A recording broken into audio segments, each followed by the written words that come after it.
The latest lawsuit connected to Boosie isn't just another celebrity legal story. It's the kind of case that raises serious questions and leaves you wondering what may really be happening behind closed doors.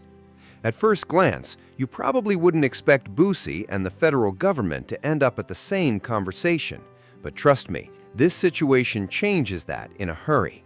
It's one of those stories where two completely different worlds suddenly collide, and you won't believe how far it goes. Over the last several years, Boosie has done everything he possibly could to stay out of prison, and some of those efforts have honestly surprised a lot of people. We're talking about someone who even sought help from spiritual healers, hoping they could somehow change his outcome. He also asked his supporters to keep them in their prayers, believing faith might be the one thing that could turn everything around. At one point, he even went on Twitter and publicly appealed to former President Donald Trump, trying every option he could think of in hopes of avoiding the worst. So what pushed him to go to those extremes? It all traces back to serious federal charges that followed his arrest in San Diego. The pressure couldn't have been much higher. Boosie was facing a possible 15-year prison sentence, a punishment that had the potential to completely change the course of his life. Then, in August, he chose to plead guilty, a move that caught many people off guard, but appeared to be a calculated legal decision considering the severity of the case. His sentencing was originally expected to happen in November, keeping everyone watching closely, but it was later postponed until January, dragging out the uncertainty for Boosie and everyone following the case. Ever since that guilty plea, this story has become about much more than courtroom proceedings.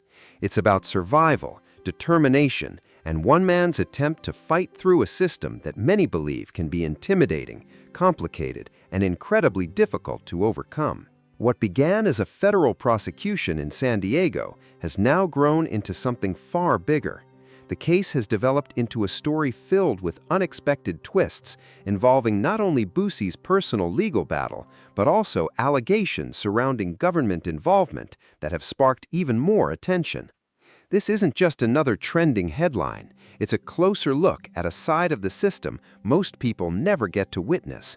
And the deeper you dig, the more unbelievable the story becomes. At that stage, the possibility of spending up to 15 years behind bars was still hanging over Boosie's head like a dark cloud. News here, a well-known rapper with a big following on social media could be headed back to prison after he pleaded guilty to a gun charge in federal court today.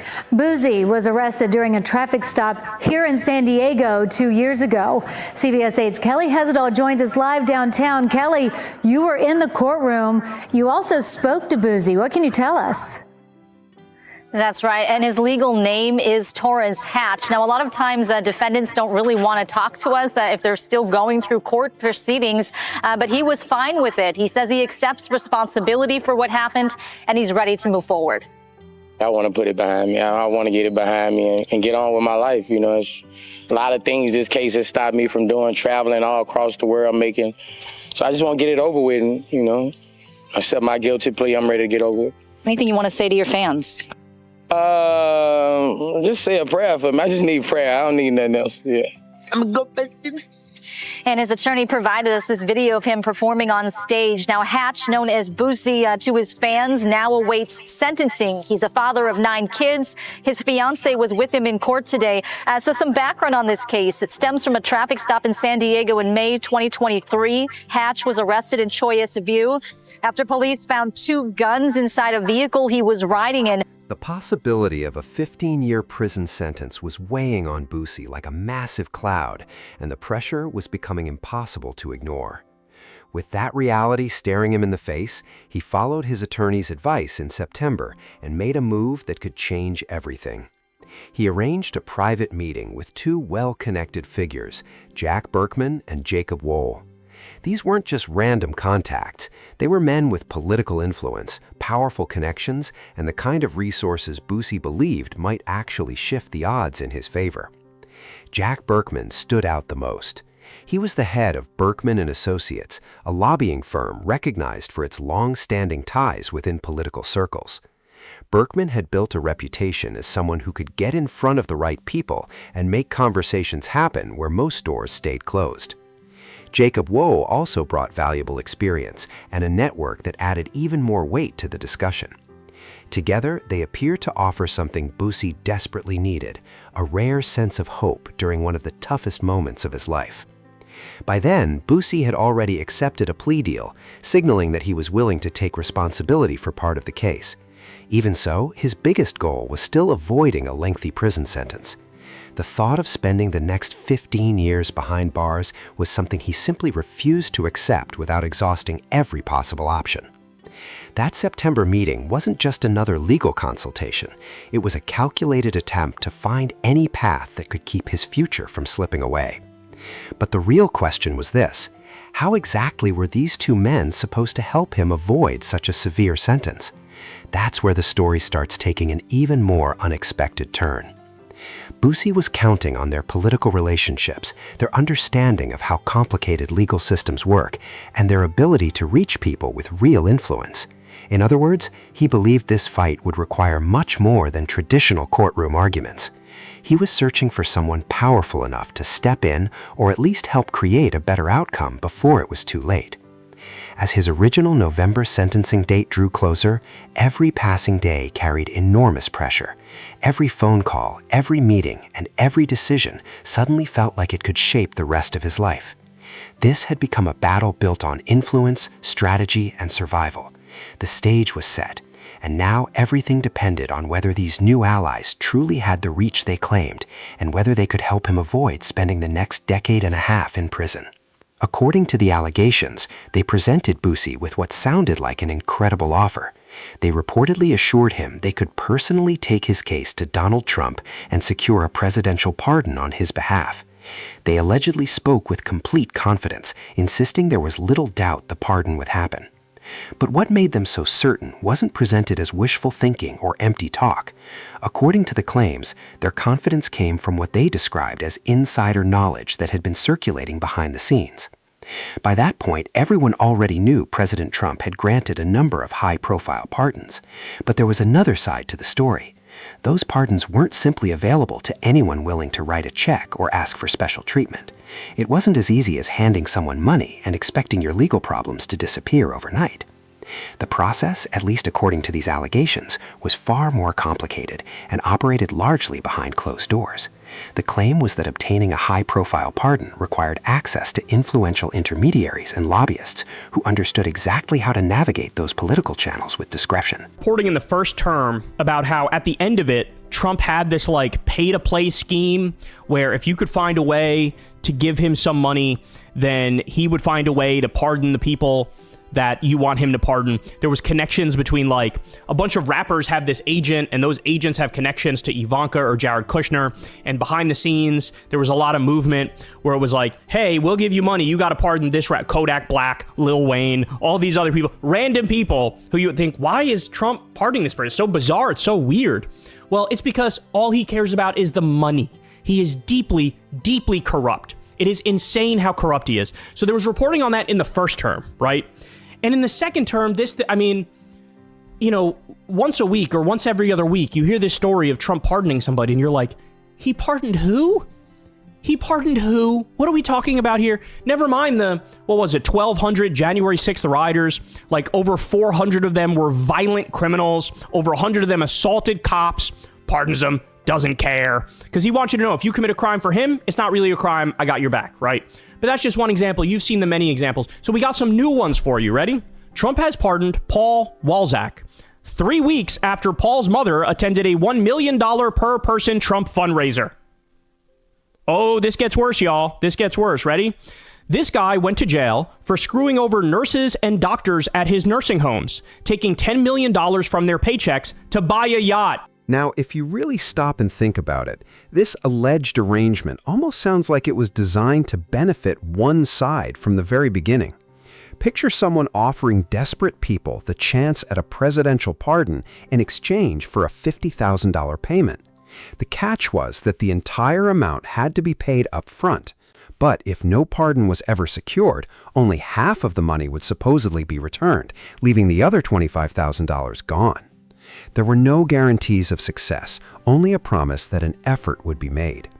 From that perspective, it almost looks like a business model with very little downside for the people collecting the money. If the pardon never happened, they could simply keep a large portion of the payment and refund the rest later. It sounds unbelievable, yet you won't believe how many desperate people might still consider taking that chance. Honestly, that's the part that's hardest to wrap your head around. If a setup like that really worked, you'd have to wonder who was actually taking the bigger risk. Imagine collecting tens of thousands of dollars up front, and if things don't go your way, simply returning part of the payment months later. From a financial standpoint, it could appear to be a very comfortable position. Of course, getting that refund allegedly wasn't automatic. Clients were reportedly required to submit a formal written request explaining their situation before any repayment process could even begin. There were also specific conditions, deadlines, and contractual requirements that had to be satisfied before a refund would allegedly be considered. On paper, it may have looked organized and legitimate, but critics could easily argue that the structure kept clients hopeful while leaving the people controlling the process firmly in charge. Everything appeared reasonable at first glance, yet many would question whether the odds were ever truly in the client's favor. When you think about it, desperation may have been the biggest factor driving the entire arrangement. People facing life-changing legal consequences could understandably be willing to gamble huge amounts of money for even the smallest chance at relief. That's exactly why situations like this raise so many questions, because hope can sometimes outweigh logic when everything is on the line. The allegations paint a picture of a system wrapped in legal language that may have been incredibly difficult for desperate people to challenge. At its core, the story is less about paperwork and more about trust, fear, and the emotional toll that comes with believing someone can change your future. According to the allegations, the refund procedure itself was clearly outlined. Once a client submitted a written request, the consultants were supposedly required by contract to return the eligible funds within 3 business days. The repayment was allegedly supposed to be sent through a bank wire to the account the client had previously designated in writing. Now here's where the financial side of the story becomes even more shocking. According to the lawsuit, Boosie paid a staggering $600,000 retainer fee up front before anything else happened. That's right, $600,000 was reportedly handed over at the very beginning. Then the timeline took another unexpected turn. Back in August, Boosie entered a guilty plea. His sentencing was initially scheduled for November before later being postponed until January. When January 13th finally arrived, the court handed down its decision. Surprisingly, Boosie avoided prison altogether. Instead of serving time behind bars, he received a suspended sentence and was placed on probation. There was no prison sentence to serve. You can only imagine the relief that must have come with hearing that outcome after months of uncertainty. But even with that victory, another major issue remained unresolved. According to the allegations, $600,000 had already been paid in pursuit of a pardon that ultimately never materialized. That's an enormous amount of money tied to something that had not produced the expected result. Suddenly, the legal battle became just as much about recovering the money as it was about avoiding prison. The big question became whether Boosie would ever see any of those funds again or whether they were gone for good. As the January 31 deadline came and went, frustration reportedly began to build.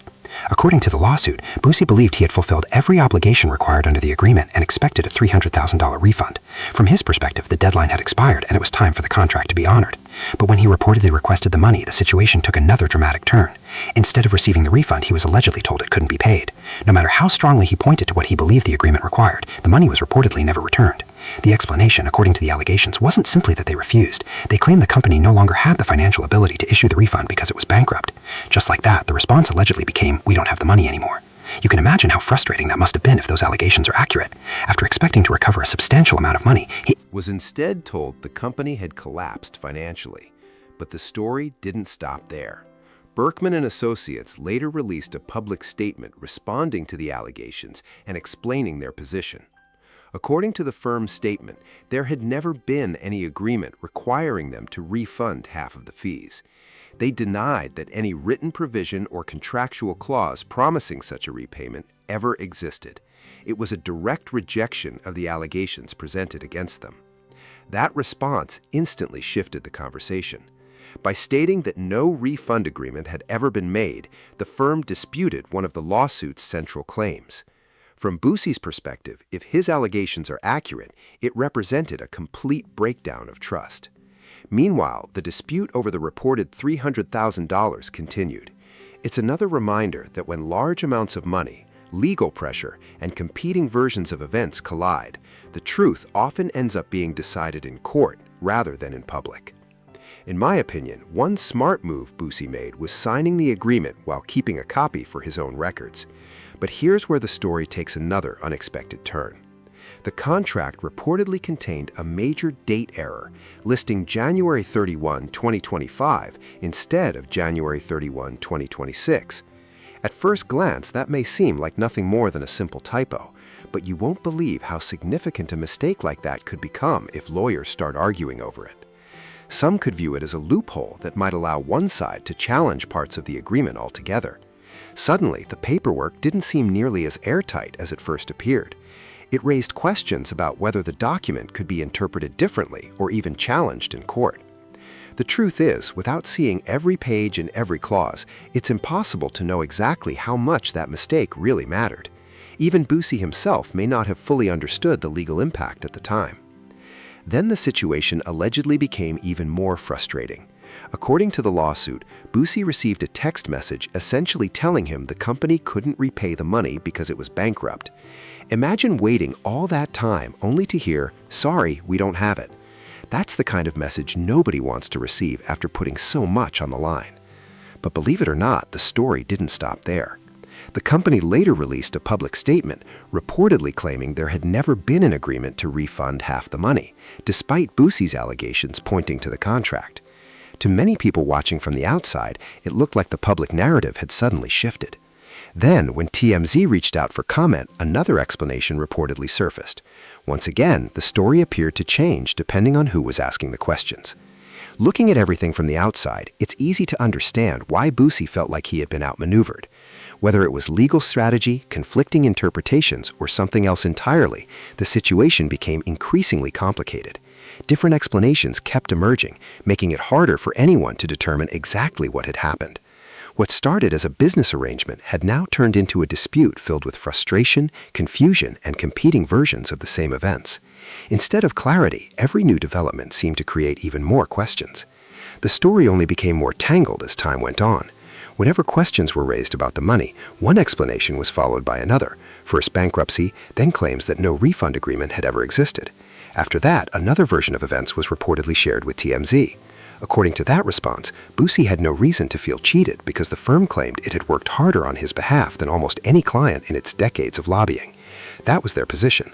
However, they also argued that the specific refund provision Boosie relied on was never actually part of a finalized agreement. From their perspective, they maintained there was simply no contractual obligation to repay that money. The conversation then shifted towards Boosie's efforts to obtain a presidential pardon. According to the firm's statements, those efforts became significantly more difficult after Boosie was arrested in Texas on allegations involving a violent crime. They claimed that development dramatically affected the pardon process and made success far less likely. The firm insisted it continued working behind the scenes and put substantial effort into the matter, but they argued that those later events ultimately prevented the pardon from moving forward within the expected time frame. Even with those explanations, one detail continued to stand out. The agreement reportedly referenced a specific deadline of January 31, 2026. That wasn't described as an open-ended timeline, but as a concrete target date connected to the pardon effort. So the biggest questions still remain.